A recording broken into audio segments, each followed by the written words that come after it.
ओम शांति। 20 सितंबर 2020 की मुरली है। आज अव्यक्त वाणी है। रिवाइज 25 मार्च 86 की है। मुरली का टाइटल है संगम युग होली जीवन का युग है।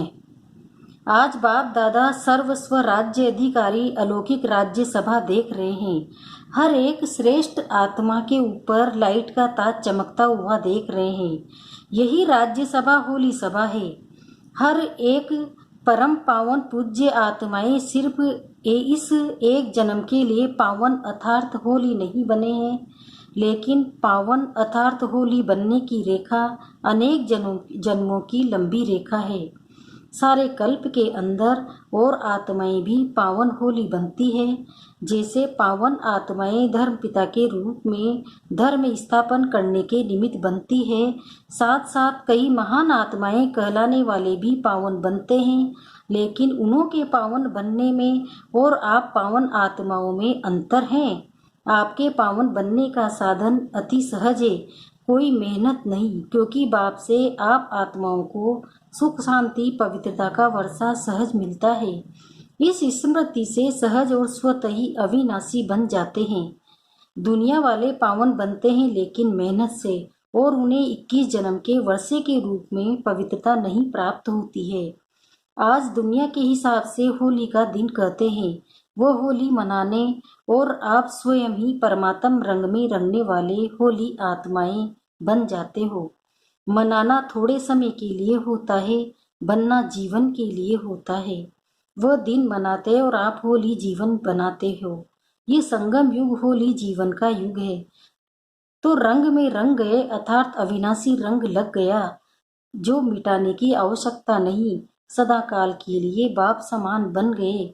संगम युग पर निराकार बाप समान कर्मातीत निराकारी स्थिति का अनुभव करते हो, और 21 जन्म ब्रह्मा बाप समान सर्वगुण संपन्न संपूर्ण निर्विकारी श्रेष्ठ जीवन का समान अनुभव करते हो। तो आपकी होली है संग के रंग में बाप समान बनना। ऐसा पक्का रंग हो जो समान बना दो। ऐसी होली दुनिया में कोई खेलते हैं। बाप समान बनाने की होली खेलने आते हैं।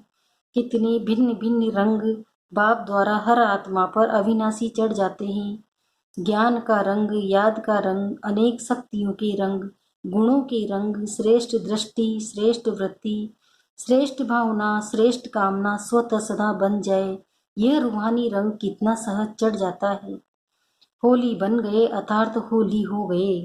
वह होली मनाते हैं जैसे गुण है वैसा रूप बन जाते हैं। उसी समय कोई उन्हों का फोटो निकाले तो कैसा लगेगा। वह होली मनाकर क्या बन जाते हैं, और आप होली मनाते हो तो फरिश्ता सो देवता बन जाते हो। है सब आपका ही यादगार, लेकिन आध्यात्मिक शक्ति न होने के कारण आध्यात्मिक रूप से नहीं मना सकते हैं। बाहर मुक्ता होने के कारण बाहर मुखी रूप से ही मनाते रहते हैं। आपका यथार्थ रूप से मंगल मिलन मनाना है। होली की विशेषताएं हैं जलाना, फिर मनाना और फिर मंगल मिलन करना। इन 3 विशेषताओं से यादगार बना हुआ है, क्योंकि आप सभी ने होली बनने के लिए पहले पुराने संस्कार, पुरानी स्मृतियां सभी को योग अग्नि से जलाया, तभी संग के रंग में होली मनाया अर्थात बाप समान संग का रंग लगाया। जब बाप के संग का रंग लग जाता है तो हर आत्मा के प्रति विश्व की आत्माएं परमात्म परिवार बन जाते हैं। परमात्म परिवार होने के कारण हर आत्मा के प्रति शुभ कामना स्वतः ही नेचुरल संस्कार बन जाती है।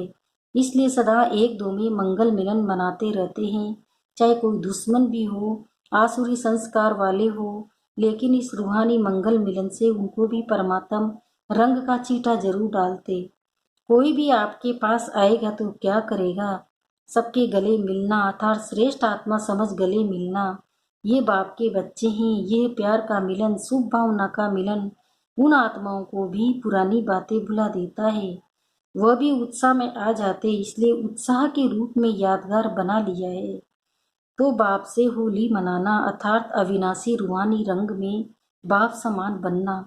वह लोग तो उदास रहते हैं, इसलिए खुशी मनाने के लिए ये दिन रखे हैं, और आप लोग तो सदा ही खुशी में नाचते गाते मौज मनाते रहते हो। जो ज़्यादा मूझते हैं क्या हुआ, क्यों हुआ, कैसे हुआ, वो मौज में नहीं रह सकते। आप त्रिकालदर्शी बन गए तो फिर क्या, क्यों, कैसे, ये संकल्प उठ ही नहीं सकते, क्योंकि तीनों कालों को जानते हो। क्यों हुआ जानते हैं, पेपर हैं आगे बढ़ने के लिए। क्यों हुआ, नथिंग न्यू। तो क्या हुआ, क्या क्या क्वेश्चन ही नहीं। कैसे हुआ, माया और मजबूत बनाने के लिए आई और चली गई। तो त्रिकालदर्शी स्थिति वाले इसमें मूझते नहीं। क्वेश्चन के साथ साथ रेस्पॉन्ड पहले आता, क्योंकि त्रिकालदर्शी हो। नाम त्रिकालदर्शी और वर्तमान को भी न जान सके, क्यों हुआ, कैसे हुआ, तो उसको त्रिकालदर्शी कैसे कहेंगे। अनेक बार विजयी बने और बनने वाले भी हैं। पास्ट और फ्यूचर को भी जानते हैं कि हम ब्राह्मण सो फरिश्ता, फरिश्ता सो देवता बनने वाले हैं। आज और कल की बात है, क्वेश्चन समाप्त हो, फुल स्टॉप आ जाता है। होली का अर्थ भी है होली, फास्ट इज फास्ट, ऐसे बिंदी लगानी आती है ना। ये भी होली का अर्थ है, जलाने वाली होली भी आती, रंग में रंगने वाली होली भी आती, और बिंदी लगाने की होली भी आती, मंगल मिलन मनाने की होली भी आती। चारों ही प्रकार की होली आती है ना। अगर एक प्रकार की भी कम होगी तो लाइट का ताज टिकेगा नहीं, गिरता रहेगा। ताज टाइट नहीं होता तो गिरता रहता है न। चारों ही प्रकार की होली मनाने में पास हो। जब बाप समान बनना है तो बाप संपन्न भी है और संपूर्ण भी है। परसेंटेज भी की स्टेज भी कम तक कब तक। जिससे स्नेह होता है तो स्नेही को समान बनने में मुश्किल नहीं होता। बाप के सदा स्नेही हो तो सदा समान क्यों नहीं, सहज है ना। अच्छा, सदा होली हो रे पिरने वाले होली हंसों को हाईस्ट और ते हाइस्ट बाप समान होली बनने की अविनाशी मुबारक दे रहे हैं। सदा बाप समान बनने की, सदा होली युग में मौज मनाने की मुबारक दे रहे हैं। सदा होली हंस बन ज्ञान रत्नों से संपन्न बनने की मुबारक दे रहे हैं। सर्व रंगों में रंगे हुए पूज्य आत्मा बनने की मुबारक दे रहे हैं। मुबारक भी हैं और याद पार भी सदा हैं। और सेवाधारी बाप के मालिक बच्चों के प्रति नमस्ते भी सदा है। तो याद प्यार और नमस्ते। आज मलेशिया ग्रुप है, साउथ ईस्ट, सभी ये समझते हो कि हम कहाँ कहाँ बिखर गए थे। परमात्म परिवार के स्टीमर से उतर कहाँ कहाँ कोने में चले गए, संसार सागर में खो गए, क्योंकि द्वापर में आत्मिक बॉम्ब के बजाय शरीर के भान का बॉम्ब लगा। रावण ने बॉम्ब लगा दिया तो स्टीमर टूट गया। परमात्म परिवार का स्टीमर टूट गया और कहाँ कहाँ चले गए। जहाँ भी सहारा मिला, डूबने वाले को जहाँ भी सहारा मिलता है तो ले लेते हैं ना। आप सबको भी जिस धर्म जिस देश का थोड़ा सा भी सहारा मिला वहाँ पहुँच गए, लेकिन संस्कार तो वही है ना। इसलिए दूसरे धर्म में जाते भी अपने वास्तविक धर्म का परिचय मिलने से पहुँच गए। सारे विश्व में फैल गए थे। ये बिछुड़ना भी कल्याणकारी हुआ, जो अनेक आत्माओं को एक से निकालने का कार्य किया। विश्व में परमात्म परिवार का परिचय देने के लिए कल्याणकारी बन गए। सब अगर भारत में ही होते तो विश्व में सेवा कैसे होती। इसलिए कोने कोने में पहुंच गए हो। सभी मुख्य धर्मों में कोई न कोई पहुंच गए हैं। एक भी निकलता है तो हम जिन्स को जगाते जरूर हैं। बाप दादा को भी 5000 वर्ष के बाद बिछड़े बच्चों को देख करके खुशी होती है। आप सबको भी खुशी होती है ना। पहुंच तो गए, मिल तो गए। मलेशिया का कोई वीआईपी अभी तक नहीं आया है। सेवा के लक्ष्य से उन्हों को भी निमित्त बनाया जाता है। सेवा की तीव्र गति के निमित्त बन जाते हैं, इसलिए उन्हों को आगे रखना पड़ता है। बाप के लिए तो आप ही श्रेष्ठ आत्माएं हो। रूहानी नशे में तो आप श्रेष्ठ हो ना। कहाँ आप पूज्य आत्माएं और कहाँ ये माया में फंसे हुए अनजान आत्माओं को भी पहचान तो देनी है ना। सिंगापुर में भी अब वृद्धि हो रही है। जहाँ बाप के अन्य रतन पहुँचते हैं तो रतन रत्नों को ही निकालते हैं। हिम्मत रख सेवा में लगन से आगे बढ़ रहे हैं। जो मेहनत का फल श्रेष्ठ ही मिलेगा। अपने परिवार को इकट्ठा करना है। परिवार का बिछड़ा हुआ परिवार में पहुंच जाता है तो कितना खुश होते हैं और दिल से शुक्रिया गाते हैं। तो ये भी परिवार में आकर कितना शुक्रिया गाते होंगे। निमित्त बन बाप का बना लिया, संगम पर शुक्रिया की माला बहुत बड़ी है। अच्छा, अव्यक्त महावाक्य अखंड महादानी बनो। महादानी यथार्थ मिले हुए खजाने, बिना स्वार्थ के सर्व आत्माओं प्रति देने वाले, निस्वार्थी। स्व के स्वार्थ से परे आत्मा ही महादानी बन सकती है। दूसरों की खुशी में स्वयं खुशी का अनुभव करना भी महादानी बनना है। जैसे सागर संपन्न है, अकूट है, अखंड है, ऐसे आप बच्चे भी मास्टर अखंड अकूट खजानों के मालिक हो। तो जो खजाने मिले हैं उन्हें महादानी बन औरों के प्रति कार्य में लगाते रहो।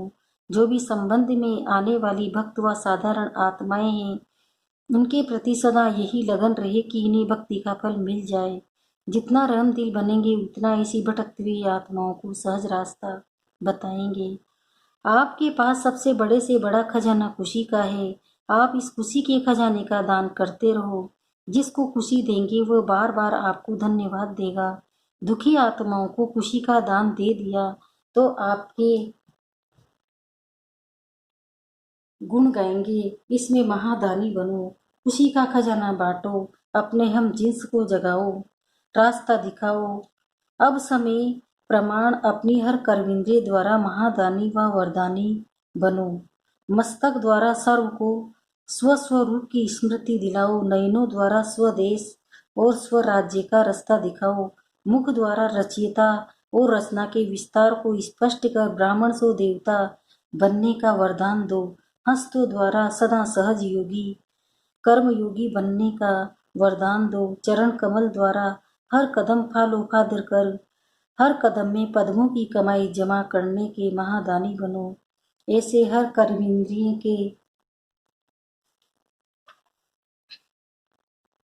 वरदानी बनो। वरदान देते चलो। मास्टर दाता बन परिस्थितियों को परिवर्तन करने का, कमजोर को शक्तिशाली बनाने का, वायुमंडल व वृत्ति को अपनी शक्तियों द्वारा परिवर्तन करने का, सदा स्वयं को कल्याण अर्थ जिम्मेवार आत्मा समझ हर बात में सहयोग व शक्ति के महादान व वरदान देने का संकल्प करो। मुझे देना है, मुझे करना है, मुझे बदलना है, मुझे निर्माण बनना है। ऐसे ओटे सो अर्जुन अर्थात दातापन की विशेषता धारण करो। अब हर एक आत्मा प्रति विशेष अनुभवी मूर्त बन, विशेष अनुभवों की खान बन, अनुभवी मूर्त बनाने का महादान करो, जिससे हर आत्मा अनुभव के आधार पर अंगत के समान बन जाए। चल रहे हैं, कर रहे हैं, सुन रहे हैं, सुना रहे हैं नहीं, लेकिन अनुभवों का खजाना पा लिया। ऐसे गीत गाते खुशी के झूले में झूलते रहे। आप बच्चों को जो भी खजाने बाप द्वारा मिले हैं उन्हें बांटते रहो, अर्थात महादानी बनो। सदैव कोई भी आवे तो आपके भंडारे से खाली न जाए। आप सब बहुत काल के साथी हो और बहुत काल के राज्याधिकारी हो, तो अंत की कमजोर आत्माओं को महादानी वरदानी बन अनुभव का दान और पुण्य करो। ये पुण्य आधा कल्प के लिए आपको पूजनीय और गायन योग्य बना देगा। आप सब ज्ञान के खजाने से संपन्न धन की देवियां हो। जब से ब्राह्मण बने हो तब से जन्म सिद्ध अधिकार में ज्ञान का शक्तियों का खजाना मिला है। इस खजाने को स्व के प्रति और औरों के प्रति यूज करो तो खुशी बढ़ेगी। इसमें महादानी बनो। महादानी अर्थात सदा अखंड लंगर भंडारा चलता रहे। ईश्वरी सेवा का बड़े ते बड़ा पुण्य है पवित्रता का दान देना। पवित्र बनना और बनाना ही पुण्य आत्मा बनना है, क्योंकि किसी आत्मा को आत्मघात महापाप से छुड़ाते हो। अपवित्रता आत्मघात है, पवित्रता जीयदान है। पवित्र बनो और बनाओ, यही महादान का पुण्य आत्मा बनो। महादानी अर्थात बिल्कुल निर्बल, दिल शिकस्त, असमर्थ आत्मा को एक्स्ट्रा बल दे करके रूहानी रहम दिल बनाना। महादानी अर्थात बिल्कुल होपलेस केस में उम्मीद पैदा करना। तो मास्टर रचयिता बन प्राप्त हुई शक्तियों व प्राप्त हुई ज्ञान गुण व सर्व खजाने औरों के प्रति महादानी बनकर देते चलो। दान सदा बिल्कुल गरीब को दिया जाता है, बेसहारे को सहारा दिया जाता है। तो प्रजा के प्रति महादानी व अंत में भक्त आत्माओं के प्रति महादानी बनो। आपस में एक दूसरे के प्रति ब्राह्मण महादानी नहीं, वह तो आपस में सहयोगी साथी हो, भाई भाई हो, वह हम शरीर पुरुषार्थी हो, उन्हें सहयोग दो। अच्छा वरदान, पावरफुल वृत्ति द्वारा मनसा सेवा करने वाले विश्व कल्याणकारी भव। अब इसका विस्तार बता रहे हैं बाबा। विश्व की तड़पती हुई आत्माओं को रास्ता बताने के लिए साक्षात बाप समान लाइट हाउस माइट हाउस बनो। लक्ष्य रखो कि हर आत्मा को कुछ न कुछ देना है, चाहे मुक्ति दो चाहे जीवन मुक्ति दो। सर्व के प्रति महादानी और वरदानी बनो। अभी अपने अपने स्थान की सेवा तो करते हो, लेकिन एक स्थान पर रहते मनसा शक्ति द्वारा वायुमंडल वाइब्रेशन द्वारा विश्व सेवा करो। ऐसी पावरफुल वृत्ति बनाओ जिससे वायुमंडल बने, तब कहेंगे विश्व कल्याणकारी आत्मा। स्लोगन है, अशरीरीपन की एक्सरसाइज और व्यर्थ संकल्प रूपी भोजन की परहेज से स्वयं को तंदुरुस्त बनाओ। अब सूचनाएं, आज मास का तीसरा रविवार सभी राजयोगी तपस्वी भाई बहनें शाम को 6:30 से 7:30 बजे तक विशेष योग अभ्यास के समय अपने आकारी फरिश्ते स्वरूप में स्थित हो भक्तों की पुकार सुने और उपकार करे। मास्टर दयालु कृपालु बन सभी पर रहम की दृष्टि डाले, मुक्ति जीवन मुक्ति का वरदान दे। मतलब फरिश्ता स्वरूप बनकर मास्टर दयालु मास्टर कृपालु बन सभी पर रहम की दृष्टि डाले और सबको मुक्ति और जीवन मुक्ति का वरदान देना है। शाम को 6:30 से 7:30 बजे पावरफुल योग करना है। ओम शांति।